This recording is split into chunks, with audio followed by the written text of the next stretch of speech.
Friends and welcome दोस्तों, विशेष ज्ञान और सक्सेस वीडियो सीरीज में आपका स्वागत है, यानी कि ई एडिफिकेशन में आपका स्वागत है। दोस्तों, मैं आपके समक्ष फिर से उपस्थित हूं एक नए वीडियो में नए टॉपिक के साथ। दोस्तों, आज का जो टॉपिक है वो बहुत ही इंपॉर्टेंट टॉपिक है और ये टॉपिक है कि to know and not to do is not yet to know. यानी कि अगर हम जानते हैं और उस पर एक्शन नहीं लेते हैं, वो नहीं जानने के बराबर है। यानी कि ट्रू नॉलेज क्या है?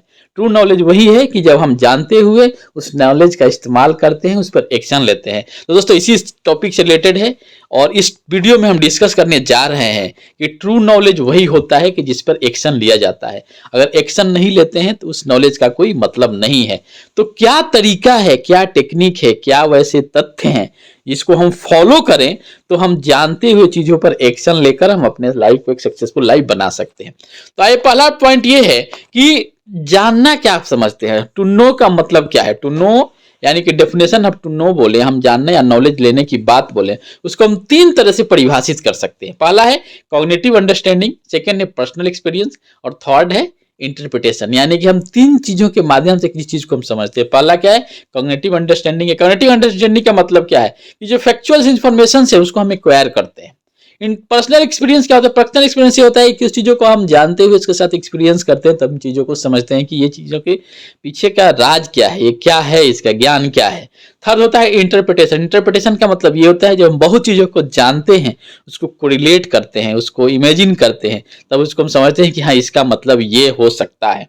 तो अगर हम बोले डेफिनेशन ऑफ टू नो यानी कि अंडरस्टैंडिंग, उसको हम तीन माध्यम से एक्सप्लेन किए। पहला cognitive understanding, second personal experience and third interpretation. अब हम बात करते हैं कि नोइंग बट नॉट डूइंग क्या क्या एग्जाम्पल हो सकता है। पहला है प्रोक्रेस्टिनेशन। प्रोक्रेस्टिनेशन का मतलब क्या है? प्रोक्रेस्टिनेशन का मतलब ये होता है हम किसी चीजों को टाल मटोल करना। यानी कि हमको पता है कि हाँ, लेकिन हम उस पर एक्शन नहीं बोलते, हाँ आज नहीं कर लेंगे, इसमें क्या है, मुझे पता है मैं कर लूंगा इसको, चलो अभी नहीं करते हैं, बाद में कर लेंगे। इस चीजों को ध्यान में आना और इस तरह की एक्टिविटी और हैबिट जो होता है उसको हम प्रोक्रेस्टिनेटर बोलते हैं, इसको प्रोक्रेस्टिनेशन बोलते हैं, यानी कि टाल मटोल करना किसी चीजों को। ये भी एक क्या है, एक बहुत बड़ा एग्जाम्पल है कि जानते हुए चीजों पर हम एक्शन नहीं लेते हैं। सबको पता है कि हमें मॉर्निंग में उठना चाहिए, एक्सरसाइज करना चाहिए, हेल्दी फूड लेना चाहिए, हमें कंसिस्टेंसी रखना चाहिए अपने एक्शंस में, लेकिन होता नहीं है। ये क्या है? एक प्रोक्रेस्टिनेशन का एग्जाम्पल है। सेकेंड है अनहेल्दी हैबिट्स। अनहेल्दी हैबिट्स का मतलब ये है कि हमको पता है कि हमें स्मोकिंग नहीं करना चाहिए, हमें पता है हमें जंक फूड नहीं खाना चाहिए, लेकिन फिर भी हम चीज़ों को क्या करते हैं, फॉलो करते हैं। उस पर हमारी जो एक्टिविटी है, हमारी जो हैबिट है वो बनी रहती है। ये भी एक दूसरा एग्जाम्पल है कि जानते हुए चीज़ों को नहीं फॉलो करना। थर्ड एग्जाम्पल है डिसऑर्गेनाइजेशन। डिसऑर्गेनाइजेशन का मतलब होता है कि अब अपने चीज़ों को ऑर्गेनाइज्ड वे में सही तरीके से, सही रूप से हम काम नहीं करते हैं। जो काम पहले करना चाहिए उसको बाद में करते हैं, जो बाद में करना चाहिए उसे पहले करते हैं। कभी क्या होता है कि हम जो पीरियडिसिटी है, यानी कि जो टाइमिंग है, किस समय में क्या काम करना चाहिए, एक ऑर्गेनाइज वे में हम नहीं कर पाते हैं। तो ये एग्जाम्पल है कि हम चीज को जानते हैं लेकिन उस पर एक्शन नहीं लेते हैं। वो है प्रोक्रेस्टिनेशन, अनहेल्दी हैबिट, डिसऑर्गेनाइजेशन। इससे बहुत सारी चीजें हैं जिसके माध्यम से मैं एक्सप्लेन कर सकता हूं कि हम जानते हुए चीजों को एक्शन नहीं लेते हैं। अब हम बात करते हैं कि इंपॉर्टेंस ऑफ टेकिंग एक्शन। अगर हम एक्शन लेते हैं, उस पर हम पहल करते हैं, उस पर हम काम करते हैं, उसका क्या महत्व है? पहला महत्व है अचीविंग ड्रीम्स। जो हमारे जो ड्रीम्स हैं, हमारे जो गोल्स है, हम जिस चीज को मानते हैं कि हाँ हमें ये चीज करना है, उसके पास आप जाते हैं, उस रिजल्ट को आप पाते हैं। पहला इंपॉर्टेंस तो ये है। सेकेंड इंपॉर्टेंस है इनेबलिंग ग्रोथ। हमारी जो ग्रोथ है, हमारी जो सक्सेस की सीढ़ियाँ है, वो क्या होती है? इनेबल होती है। हम हर स्टेप में उस पर हम सक्सेस प्राप्त करते हैं, सफलता प्राप्त करते हैं। हमारा जो इनेबल होता है, जो हमारा जो सक्सेस का राह जो होता है, एक आसान राह बनता है। थर्ड पॉइंट है इंप्रूविंग वेल बींग। हम अपने वेल बींग मतलब जो हमारी जो अच्छे एक इंसान बनने की जो एक टारगेट है, जो पहलू है, वो हमारा पूरा होता है।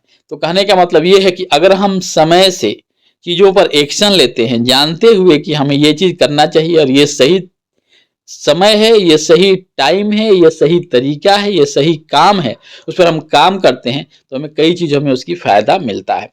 अब लास्ट है कि बैरियर टू टेकिंग एक्शन। हम ऐसा क्यों नहीं कर पाते हैं? हम क्यों चीजों को प्रोक्रेस्टिनेट करते हैं? हम उस पर नहीं लिखते, हमारा ग्रोथ क्यों नहीं होता है, हम उस पर काम नहीं करते? उसके पीछे बैरियर क्या है, क्या रुकावट है, क्या बाधाएं हैं? तो पहला जो है वो प्रोक्रेस्टिनेशन है। प्रोक्रेस्टिनेशन मैंने बताया कि हम चीज़ों को टाल मटोल करना, यानी कि हम तुरंत नहीं करके हम सोच लेते हैं कि हम बाद में करेंगे, अभी नहीं करेंगे, ये बहुत आसान है, मुझे पता है मैं कर लूंगा। तो ये जो है पहला जो बैरियर है प्रोक्रेस्टिनेशन है, किसी चीज़ को टाल मटोल करना, टालते रहना कि अभी नहीं बाद में करेंगे। सेकेंड है डिस्ट्रैक्शंस। डिस्ट्रैक्शंस क्या है? अब जैसे कि आज के ज़माने में डिजिटल डिस्ट्रैक्शन जो है बहुत बड़ा महत्वपूर्ण पहलू है हमारे लाइफ का, क्योंकि जो डिजिटल डेली जिसको बोलते हैं, डिजिटल इंफॉर्मेशन इतने हमारे पास अवेलेबल है जो हमें काफ़ी चीज़ों से डिस्ट्रैक्ट करती है। हम करना कुछ और चाहते हैं लेकिन हमें कुछ ऐसा इनपुट मिल गया, चाहे हम कहीं कुछ हैबिट में हैं कि हम चीज़ों से डिस्ट्रैक्ट हो जाते हैं, हम समय पर उसको नहीं कर पाते हैं। थर्ड पॉइंट है फियर ऑफ फेलियर, यानी कि हमें असफलता की डर बनी रहती है कि अगर हम ऐसा करेंगे तो ऐसा हो सकता है, ये नहीं हो पाएगा, ये रॉन्ग है। इन चीज़ों से हम क्या करते हैं, हम एक्शन नहीं ले पाते हैं। तो ये 3 मेजर जो बैरियर हैं, जो बाधाएं हैं, जो रुकावट है, जो हमें एक्शन लेने से रोकती हैं, जो मैंने पहला बताया procrastination, second distractions and third failure, fear of success. कई चीज़ें हैं जो हमको एक्शन लेने से रोकती हैं। अब हम बात करें कि क्या स्ट्रेटजी बनाएं, किस तरह से हम काम करें कि हमारी जो एक्शन लेने का जो तरीका है, जो एक्शन हम ले सकते हैं, उसके लिए हम किस स्ट्रेटजी को फॉलो करना चाहिए। मैं एक सिंपल स्ट्रेटजी डिस्कस करता हूं। अब हर व्यक्ति का अपना लाइफ स्टाइल है, अपने एक्शन लेने के तरीका है, आप अपने हिसाब से स्ट्रेटजी बना सकते हैं। लेकिन मैं यहाँ बेसिक स्ट्रेटजी की बात करता हूँ कि कैसे हम एक्शन ले सकते हैं, किसी चीज को हम टाल मटोल नहीं कर सकते। पहला है माइंडफुलनेस। माइंडफुलनेस का मतलब ये होता है कि हमें जो चीज प्रेजेंट में है, उस पर मोमेंट में जो चीज चल रही है उस पर हमें अटेंशन देने की जरूरत है। सेकेंड क्या होता है, गोल सेटिंग, यानी हमें लक्ष्य का एक हमारे लाइफ में एक लक्ष्य होना चाहिए, हमारे एक टारगेट होना चाहिए, एक हमारा डेस्टिनेशन होना चाहिए कि हम चाहते क्या है, हम क्यों इस चीज को कर रहे हैं, उसका पर्पस क्या है। वो लिंकिंग होना चाहिए कि हमारा जो गोल है वो क्या इस जो एक्शंस के रिलेटेड है कि नहीं है। थर्ड पॉइंट है अकाउंटेबिलिटी।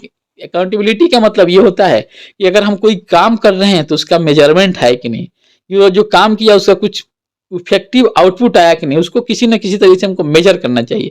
अब मेजर का सबसे अच्छा तरीका है अपने इन्वायरमेंट, अपने आस पड़ोस में चीज़ों को एक्सप्लेन कीजिए, रिवील कीजिए कि हाँ मैंने ये किया, चाहे मैं ये कर रहा हूँ, तो सामने वाला भी आपको इंडिकेट करेगा कि हाँ ये सही है। चाहे आप खुद अपने आप को एक फीडबैक के माध्यम से मेजर कर सकते हैं कि आपने जो काम किया उसका कुछ मायने रखता है कि नहीं, उसका कुछ रिजल्ट है कि नहीं। और चौथा पॉइंट है ब्रेकिंग डाउन द टास्क। हम क्या करते हैं कि बड़े गोल सेट कर लेते हैं और बड़े गोल के लिए बड़ा टास्क है, लेकिन हम छोटे छोटे टास्क में डिवाइड नहीं करते हैं। अगर हम टारगेट सपोज हमें कुछ एक मंथ में अचीव करना है तो हमें उसे 30 डेज में डिवाइड करना पड़ेगा, 30 डेज नहीं तो हमें 20 डेज में डिवाइड करना पड़ेगा कि हाँ हम एक दिन में मुझे इतना टास्क, इतना कार्य कंप्लीट करना है, तभी हम जाकर अपने बड़े गोल को अचीव कर पाए। तो इससे क्या है कि हमें जो है अपने टास्क को छोटे छोटे टास्क में, छोटे छोटे एरिया में डिवाइड करके उस पर एक्शन लेने की जरूरत है। तो ये रहा स्ट्रेटजी जिसके माध्यम से आप एक्शन लेने की एबिलिटी को, हैबिट को इंप्रूव कर सकते हैं। और जो गैप है हमारा, जो जानते हुए चीजों को एक्शन नहीं लेना, उस पर काम कर नहीं रहना, उसमें एक ब्रिज की तरह काम करेगा जो आपको इंप्रूव करेगा।